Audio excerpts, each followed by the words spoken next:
Picture day at Polunsky prison. I had not seen my dad's face or heard his voice since I was a kid. My mom loved my dad, and I think he really did try to love her back. Together, they brought me and my brother Cliff into the world, and they wanted to make us a happy family, but our family broke and fell to pieces. I sobbed as my mom told us she was divorcing him. I was 8 years old. I understand now that she couldn't live anymore with his unwillingness to get the help he needed, not only for his mental illness, but for the deeply traumatic experiences of his childhood. He stayed home while she worked full-time at the courthouse. We were dropped off at mediocre babysitters, the only ones our mom could afford. When I was 11, my mom cried as she told me that my dad would be spending the rest of his life in prison. He had shot a man to death. I remember my young and puzzled brain trying to make sense of it. I went into survival mode and told her, "It doesn't matter, I'm fine. He was nothing to me but a sperm donor." Looking back, I can see that I was traumatized.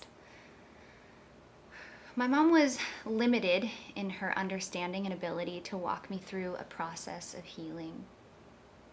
She tried to bring it up throughout the years, but I had made my dad an off-limits topic. I was ashamed and I was terrified that the kids at school would find out that I was the daughter of a murderer. Anguish is not too strong a word to describe how I felt, realizing I had lost my dad forever. In the middle of my senior year of high school, my mom was diagnosed with a gastrointestinal stromal tumor. In other words, cancer. She died just 4 months later. I remember a conversation we had months before. She said, "Amber, there will be times in your life when you think, I wish my mom was here. But I want you to know that I already know. I already know that you will do amazing things in your life." Since then, I have been on quite a journey. After graduating from college, I was invited to move to downtown Phoenix to start an intentional community. And that beautiful little community became a safe harbor for me, where I was known and loved. In my early 20s, I was bright-eyed and passionate, but I was also more injured than I knew. I was limping in so many ways, mentally, emotionally, spiritually. I was extremely sensitive when an unhealed wound got triggered. I lashed out at the people I was closest to. When my behavior led to the end of a significant relationship, a flood of raw, agonizing pain erupted in my heart. Friends in my community encouraged me to take a much-needed season to grieve and to heal. And I am so thankful to those who invited me into that process. They even supported me financially so that I could take off work and start unpacking these pieces of my story with a professional counselor. I pinned a large burlap cross above my bed, and for 2 months at least, I wept and ached in the presence of God. I lost 15 pounds because I couldn't eat. I tossed and turned throughout the night, begging God to fill what felt like a gaping chasm that spanned the full length of my torso. And somehow, right there in the middle of all that pain, I felt held and protected and loved. Everything seemed more vivid and sacred. My soul started the process of healing. And that process became a catalyst for restoring relationship with my dad. A few years ago, my brother Cliff called me and said, "Amber, I think it's time for us to go visit our dad." Now, we had written him a few letters and had received some cryptic letters back, but we'd never gone to see him in prison. Still, I knew that Cliff was right. It was time. So we sent our dad a postcard to let him know that we were coming, and before hearing anything back, we drove the 18 hours to the Polunsky unit in Livingston, Texas, to visit our dad for the first time. We hadn't seen his face or heard his voice in over 15 years. My heart was pounding as I sat at that picnic table waiting for my dad. His letters had revealed significant struggles, mental instability. We had no idea if he would even come out or how he would respond to us. Would he be overwhelmed? Would he be angry?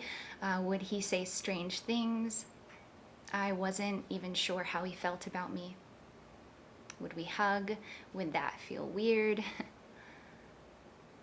I looked up and I saw a frail inmate with gray hair.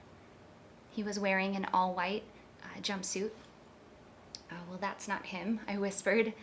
But as he came a bit closer, Cliff leaned over and said, "That is him." When our eyes met, my dad gave a hesitant smile. I found myself jumping out of my seat as my dad sped his steps toward me. We threw our arms around each other. And as tears welled up in his eyes, my dad said, "Do you remember the last time I saw you? I've replayed it over and over in my mind.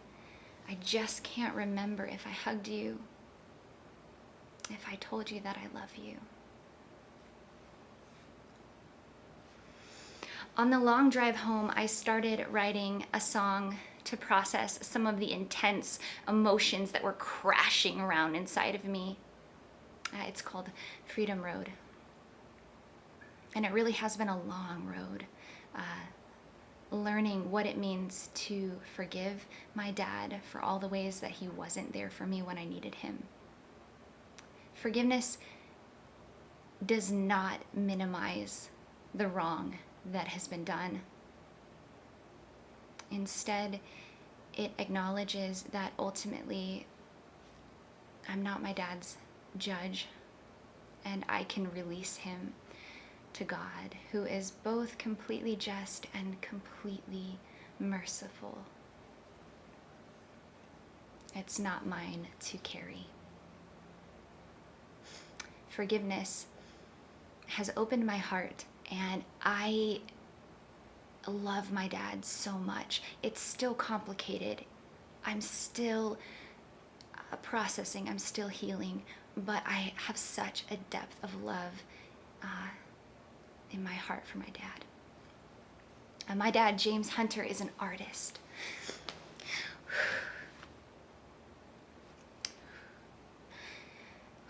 He sends me his creations. This is only the tip of the iceberg. I probably have 1,000 pieces from him. And I create art books that I send back to him. One of the only things that I'm actually allowed to send to the prison are books from a third party. So I'm able to send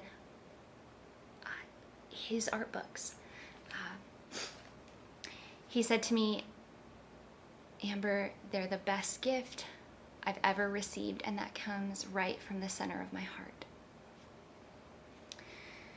As I sort through his many works of art, I feel proud of my dad and thankful that we've found this way to collaborate and make beautiful things together. I honestly can't imagine the pain of spending life in prison, let alone with serious mental struggles and in one of the toughest prisons in America. I carry this grief. I carry this reality in my heart every day. My dad's starting to become more open with me, even sending drawings of the inside of his cell. My brother Cliff and I went back for a second visit, and it went far beyond our hopes. We arrived on the rare picture day and were able to get a photo with our dad. I actually didn't even think that would ever be possible, so it felt like a miracle. Our dad has a really sweet smile and temperament. Cliff says that his smile is his favorite thing about our visits. This time, Dad shared some really, really sad stories from his childhood. He sang for us a song that he had written. It turns out all three of us are songwriters. His voice is gentle and his tears made his chin quiver.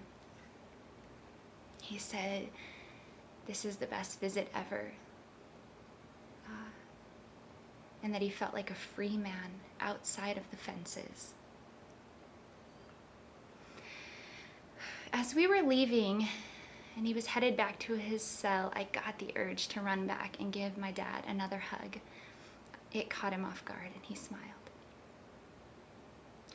We left the prison with a mix of joy and immense sorrow. It hurts to leave our dad behind. I remember my mom's words, "Amber, there will be times in your life when you think, I wish my mom was here. But I want you to know that I already know. I already know that you'll do amazing things in your life."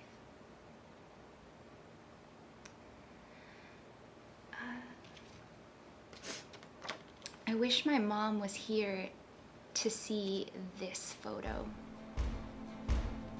Those bars can't keep out your peace. Those walls can't seal out your